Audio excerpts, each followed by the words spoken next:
Every year during the Christmas season, this lane in Agasaim, Goa transforms into a vibrant spectacle adorned with hundreds of handmade cane stars.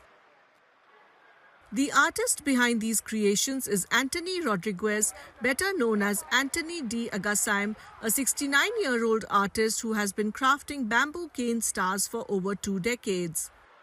I have done because of Christmas, and so I want to see the people. Last year, people have come, but not like this. This year too much. Too much means at Christmas Day, I think at least 30,000 cross. How do you feel to be the star man of Goa? How are you feeling right now? I'm very happy. I'm very happy because all the people are praising me, appreciate me. So if I stand here, you have seen now, so many are taking the photos. So I can't go this way or this way. They are coming and taking photos because they want the star man.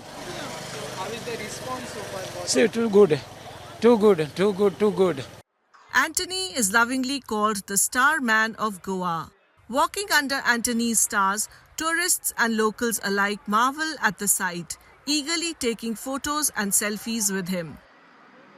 It's amazing. I just love the efforts taken by people. I've heard about this place many a times but didn't get chance to come. But this is my first time I've come and I really loved it. I mean, the way people, I'm seeing these pictures everywhere this time, but I personally come first time. I just love this. Too much of efforts and it's awesome. Lovely. What would you like to say about the artist you have done with? He's like brilliant. The work is like too awesome, brilliant.